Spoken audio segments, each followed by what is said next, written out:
नमस्कार दोस्तों, 4 तारीख के चुनाव परिणामों के लिए कांग्रेस का कॉन्फिडेंस बहुत हाई है। ये देखिए, दिल्ली का कांग्रेस कार्यालय सजाया जा रहा है। मोदी एग्जिट पोल को देखने के बाद भी कांग्रेस का ये कॉन्फिडेंस वाकई बधाई लायक है। इसका नाम एग्जिट पोल नहीं है, इसका नाम मोदी मीडिया पोल है। ये मोदी जी का पोल है, फैंटेसी पोल है उनका। कितनी सीटें आ रही हैं आपके साथ से? सरकार बन रही है। सिद्धू मूसेवाला का सॉन्ग सुना आपने? 295। ये चुनाव कराने वाले बाबूजी लोग पूरे चुनाव गायब रहे। वोटिंग खत्म हो गई। जब चिड़िया चुग गई खेत तो चुनाव आयोग ने प्रेस कॉन्फ्रेंस की। बोले, हमसे गलती हो गई, गर्मी बहुत है, चुनाव 1 महीने पहले करा देना चाहिए था और ये हमारी लर्निंग है। चुनाव हमें कम से कम 1 महीने पहले खत्म कर देना चाहिए। इतनी गर्मी में नहीं जाना चाहिए। This is one learning for us which we want to keep for us. 60 वर्ष के हो गए हैं, देश के मुख्य निर्वाचन आयुक्त बन गए हैं, इतनी बड़ी कुर्सी पर बैठकर ये टुच्ची सी लर्निंग कर रहे हैं। अब सोचिए, देश के मुख्य निर्वाचन आयुक्त की लर्निंग ये है कि मई जून में चुनाव नहीं कराने चाहिए क्योंकि मई जून में गर्मी होती है। इस चुनाव से इन्होंने ये सीखा है कि मई जून में गर्मी होती है। मिस्टर चुनाव आयुक्त, देश ने कुर्सी पर आपको इसलिए नहीं भेजा कि आप ये सीखें कि किस महीने में कितनी गर्मी पड़ती है। ये आपको सीख कर आना चाहिए था। अरे, घर में बच्चों से पूछकर आना चाहिए था कि बेटा इंडिया में समर कब पड़ती है। इन लोगों को ये तक नहीं मालूम कि गर्मी कब पड़ती है। इनको देश का चुनाव आयुक्त बना दिया गया है। अब सोचिए और समझिए कि इन्होंने कैसा चुनाव कराया होगा। अब अंदाजा लगा लीजिए, अपना माथा पीट लीजिए। हमारा चुनाव आयुक्त देश में चुनाव कराकर सीख रहा है कि इस बार गलती हो गई। सिफारिश पर नौकरी पाए लोगों का यही हाल होता है दोस्तों। लर्निंग है कि 1 महीना पहले चुनाव कराना चाहिए। अरे, सर, ये तुम्हारी बच्चे हैं, लर्निंग ऐसा के लग रहा चक्कर है। में सैकड़ों लोग मारे गए। कल को दूसरा चुनाव आयुक्त आएगा, वो भी लर्निंग करेगा हमारी जान की कीमत पर। लर्निंग करके आना चाहिए इस कुर्सी पर। मतदाताओं की लाश पर लर्निंग करेंगे, चुनाव ड्यूटी करने वाले कर्मचारियों की लाश पर लर्निंग करेंगे। मुख्य चुनाव आयुक्त के खाली बैठने का अंदाजा आप इससे लगाइए कि 97 करोड़ मतदाताओं के देश में, दुनिया के सबसे बड़े लोकतांत्रिक देश में, केवल 64 करोड़ मतदाताओं ने वोट किया। 33 करोड़ लोगों ने वोट ही नहीं दिया। लेकिन ये साहब शायरियां लिख रहे हैं। पूरे चुनाव में ये कितने खाली और कितने फुर्सत में रहे होंगे, आप इसी से समझ लीजिए। ये तो वही बात हो गई कि घर में बेटी की बारात है और बाप शायरी लिख रहा है। उसको गर्मी किस महीने में होती है यही समझ में नहीं आ रहा है। गुलशन की खूबसूरती फूलों से है, माली की बात कौन करता है। गुलशन की खूबसूरती फूलों से है, माली की बात कौन करता है। लोकतंत्र में जीत हार जरूरी है, मगर तुम्हारी बात कौन करता है। आजकल इल्जामातों का दौर बुलंद है, तलखियों का बाजार गर्म है। आजकल इल्जामातों का दौर बुलंद है, तलखियों का बाजार गर्म है। पंच को पहले ही घेर लो यानी पेशबंदी। पंच को पहले ही घेर लो यानी पेशबंदी।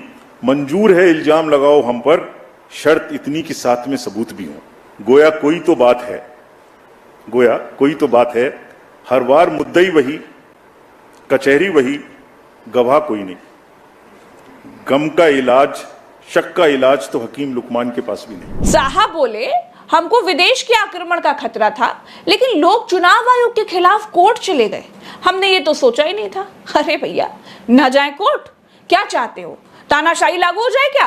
अरे, किसी की शंका का समाधान करने के लिए, कोई प्रेस कॉन्फ्रेंस करने के लिए बीच में आए आप एक बार। इतना विशाल देश है, लोगों के मन में सवाल होते हैं। किसी सवाल का जवाब देने के लिए आप सामने आए, आपने किसी सवाल का जवाब देना सही समझा। जब नहीं समझा तो लोग कोर्ट चले गए। अब आप रोना रोने के लिए आ गए कि लोग कोर्ट चले गए, हमको बाहर से खतरा था लेकिन अंदर से हमला हो गया। मिस्टर चुनाव आयुक्त जी, इसे हमला नहीं कहते हैं, इसे लोकतांत्रिक प्रणाली कहते हैं। लेकिन आपको तो तब मालूम होगा ना जब आपको गर्मी के महीने के बारे में ज्ञान होगा। आप गर्मी के महीने के नाम याद कीजिए पहले। तो माहौल क्या बना, 1 करोड़ वोटर बना थे। तो कभी वोटर लिस्ट खराब है, कभी ईवीएम खराब है, कभी ये खराब है, कभी काउंटिंग में एआरओ की टेबल पे आदमी नहीं है। 150 डीएम से बात कर ली। What is this happening in the country. ये फेक नैरेटिव है जो चल रहा है। हम इसको समझने में पूरी तरीके से फेल किए, ये हम एडमिट करते हैं। चुनाव आयोग की प्रेस कॉन्फ्रेंस सुनकर ऐसा लगा जैसे चुनाव आयोग सत्ता पक्ष की तरफ से बोलने के लिए सामने आया हुआ था। ऐसा लगा जैसे चुनाव आयोग के लिए विपक्ष और देश की सारी सवालिया आवाजें दुश्मन हो गई हों। चुनाव आयोग को चाहिए था कि समय समय पर लोगों के सवालों का जवाब देता। लेकिन मोदी की तरफ चुनाव आयोग ने पूरे चुनाव एक तरफा कम्युनिकेशन रखा। इससे हुआ क्या कि अफवाहें भी समाज में घूमती रहीं। दोस्तों, ऐसी रद्दी प्रेस कॉन्फ्रेंस सुनकर पत्रकार डॉक्टर राकेश पाठक ने क्या कहा उसको भी सुनना चाहिए। ऐसा लगा कि सीईसी राजीव कुमार दीनदयाल मार्ग के किसी ऑफिस से टूल किट लेकर आए थे। उन्होंने कहा कि चुनाव आयोग ने इस बात का जवाब भी नहीं दिया कि सूरत में नोटा का विकल्प क्यों नहीं रखा गया, धार्मिक ध्रुवीकरण वाले बयानों पर क्या कार्रवाई की। चुनाव आयोग ने दावा किया कि सबके हेलीकॉप्टर्स की जांच हुई, तो क्या मोदी और शाह के हेलीकॉप्टर्स की हवाई जहाज की जांच हुई क्या? इसका जवाब नहीं दिया। पूरे चुनाव में मोदी, शाह सहित भाजपा कांग्रेस के घोषणा पत्र को लेकर फेक न्यूज फैलाती रही। उसको रोकने के लिए क्या किया? चुनाव में हेट स्पीच देने वालों पर आयोग ने क्या कार्रवाई की? आचार संहिता के उल्लंघन की जितनी शिकायतें मिली उसमें आयोग ने भेदभाव क्यों किया? आयोग ने माना कि चुनाव 1 महीने पहले खत्म हो जाना चाहिए था, तो भीषण गर्मी में चुनाव के दौरान जिनकी मृत्यु हो गई उनके लिए जिम्मेदार कौन होगा? इसका जवाब भी चुनाव आयोग को देना चाहिए था, लेकिन नहीं दिया। किसकी सरकार बन रही है? इंडिया बीजेपी गठबंधन कांग्रेस इंडी गठबंधन की सरकार बन रही है। गठबंधन की कांग्रेस की सरकार। आप क्या कहेंगे? कांग्रेस की सरकार आपको क्या लग रहा है? इंडिया गठबंधन बीजेपी भैया, बीजेपी कांग्रेस की सरकार बन रही है। देखिए, एग्जिट पोल के नतीजे चाहे जो हो, लेकिन ये जनता का सर्वे या महासर्वे और राहुल गांधी सरकार बना रहे हैं, ये झूठे आंकड़े आए हैं सब। वही कांग्रेस की आपको सब कांग्रेस आपको क्या लग रहा है? नहीं, मोदी की आ रही है। हाँ।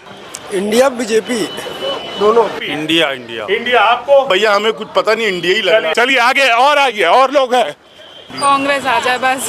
कांग्रेस आ जाए। आपको क्या लग रहा है? कांग्रेस आ जाए। अरे भैया ये कोई पूछने वाली बात है? हाँ, तो कल पता चलेगा इसमें। तो मिस्टर लर्नर चुनाव आयुक्त जी, आप ये सीखिए कि चुनाव के समय अफवाहें बड़ी ना होने पाए, इसके लिए जरूरी होता है समय पर उन अफवाहों को शांत कर दिया जाए। लेकिन आपने उनको फैलने दिया। सीखिए इसे, क्योंकि आईएएस की प्रिपरेशन में आपको सीखने को कमी मिला है ऐसा लगता है, या फिर आपकी चलती नहीं होगी, ये भी हो सकता है। तो दोस्तों, आज की रात अंतिम है, आज की ही रात भारी है। कल हम आपको लाइव रिजल्ट के साथ मिलेंगे। देश में किसकी सरकार बनेगी, आपका अपना चैनल उल्टा चश्मा यूसी बताएगा। सुबह 7 बजे से मेरे साथ लाइव रिजल्ट आप देख सकते हैं, जुड़िएगा जरूर। मेरी टीम ने बहुत सारी मेहनत करी है, साथ आइएगा। लोकतंत्र के इस पावन पर्व को वहीं पर सब मिलकर सेलिब्रेट करेंगे।